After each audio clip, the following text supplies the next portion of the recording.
Jail में डाला Vikram ji react कीजिए, रिस्पॉन्ड कीजिए जरा समझाइए। आप बीजेपी पर आरोप लगा रहे हैं ना राजनीतिक साजिश का, जो ईडी की कार्रवाई हो रही है, आप भी तो ऐसे ही कर रहे हैं अपने राज्य में। जो आपके खिलाफ बोले उसे जेल में डाल दो। देखिए शर्मा जी, ये बिल्कुल गुमराह करने की बात कर रहे हैं सुखविंदर जी। जो सुखपाल खैरा जी का ये बताने की कोशिश कर रहे हैं, उनके खिलाफ कांग्रेस की सरकार में ही 319 की एप्लीकेशन कोर्ट में लगी थी और उस केस में उनकी गिरफ्तारी हुई थी।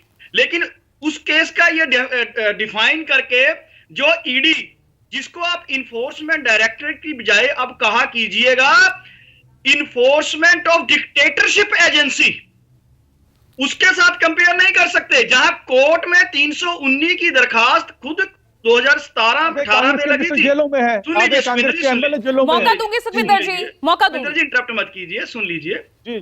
दूसरी बात, जो ये इन्फोर्समेंट ऑफ डिक्टेटरशिप एजेंसी का इस्तेमाल कांग्रेस का, इस पे बीजेपी कर रही है, ये इसको चंडीगढ़ के साथ कंपेयर क्यों करने की कोशिश कर रही है? क्योंकि कल जो लोकतंत्र को लेकर टिप्पणियां चीफ जस्टिस ऑफ इंडिया और सुप्रीम कोर्ट की तरफ से आई हैं, एक चीज शर्मा जी इनको समझने की जरूरत है, ये सत्ता के नशे में इतने अहंकारी हो चुके हैं, ये लोकतांत्रिक मूल्यों की हत्या करने से गुरेज नहीं कर रहे।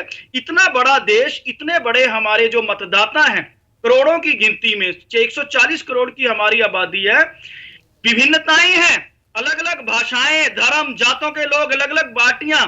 इस देश को मजबूत और एकजुट रखने के लिए लोकतंत्र जरूरी है। लेकिन बीजेपी एक तरफा, एक पार्टी सिस्टम के चक्कर में कि हम ही सिर्फ डिक्टेटर बने रहें, उन मूल्यों का जो लगातार निराधार कर रही है, निरादर कर रही है, उनको खत्म करने की कोशिश कर रही है, उसके ऊपर बात करने की जरूरत है। और नहीं, लेकिन बात अगर भ्रष्टाचार की है, कार्रवाई की है, ईडी के एक्शन की है, तो आप जाइए ना, सामने जाइए, आमना सामना कीजिए सवाल जवाबों का। आप उसमें सवाल खड़े करते हैं, पेश नहीं होते हैं केजरीवाल। देखिए, पेश किस रूप में बुला रही है ईडी हमें? एज ए एक्यूज्ड बुला रही है, एज ए विटनेस बुला रही है, किस रूप में बुला रही है? आज तक ईडी खुद क्लियर नहीं है। जैसे आतिशी जी ने कहा कि ये तो स्कैम ईडी का है, एक केस जो एक्चुअल में हुआ ही नहीं। आज तक एक चीज बताइए आप, कौन सी ट्रेल आज तक पता लगी, किससे क्या रिकवरी हुई? आपको याद है कि जब ये पॉलिसी की बात करते हैं, पहले क्या होता था, दिल्ली के बहुत बड़ा एरिया में ठेके नहीं होते थे, गुड़गांव की तरफ से बाहर से सप्लाई होती थी, माफिया चलाता था, उसको खत्म करने का कार्य हुआ। कभी इसकी डिटेल में जाने की जरूरत है, लेकिन इनका मकसद सिर्फ और सिर्फ ये दर्शाना है कि हम भ्रष्टाचारी नहीं है, विरोधी पार्टियों में भ्रष्टाचार। एक सीएम से ये भी उम्मीद रखी जाती है कि अगर उन्हें सम्मन भेजा गया है तो वो पेश हो।